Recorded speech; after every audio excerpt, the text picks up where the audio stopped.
High friends, welcome to யாஷிகர். நம்மளோட விஜய் டிவியில் ரொம்பவே சூப்பராக போயிட்டுருக்க நம்மளோட பாண்டியன் ஸ்டோர்ஸ் சீரியல் ரீசெண்டாக அதோட ஷூட்டிங் லொக்கேஷன்லேருந்து ஒரு சில அப்டேட்ஸ் எல்லாம் நம்மளோட சத்யா அவங்க வந்து ஷேர் பண்ணியிருக்காங்க. அதாவது இப்போ வந்து நம்மளோட அரசி பாண்டியன் ஸ்டோர் சீரியலில் பண்ணிகிட்ருக்க அரசி லாஸ்ட் பொண்ணு கேரக்டர் பண்ணிகிட்ருக்காங்க. அவங்களோட மேரேஜ் வந்து யார் கூட நடக்க போகுது அப்படிங்கிற ஒரு பெரிய ட்விஸ்ட் இருக்குது. ஒரு பக்கம் பார்த்திங்கன்னா மேரேஜ் வந்து அப்பா அம்மா பார்த்த பையனோட அப்படிங்கிற மாதிரி மூவ் வந்து போயிட்டுருக்கு. இன்னொரு பக்கம் அவங்களுக்கு அந்த பையனை வந்து கல்யாணம் பண்ணிக்க விருப்பம் இல்லை, இப்போதைக்கு திருமணம் வேண்டாம் அப்படின்ற மாதிரி வீட்டில் சொல்லிகிட்டு இருக்காங்க.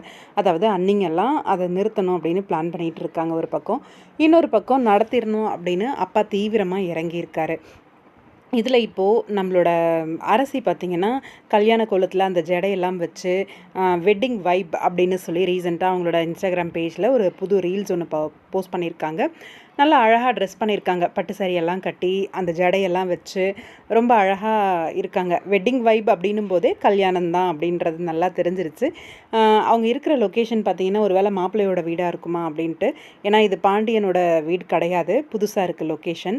இன்னொரு பக்கம் இவங்களை தேடிக்கிட்டு குமாரவேல் வந்து அங்கேயும் இங்கேயும் திரிஞ்சிட்ருக்காரு. எப்படியாவது அரசியை பார்த்துடணும், அரசி மனசை மாற்றி கல்யாணம் பண்ணிக்கணும் அப்படின்னு சொல்லிட்டு. யாரோட எண்ணம் நிறைவேற போகுதுன்னு பார்ப்போம்.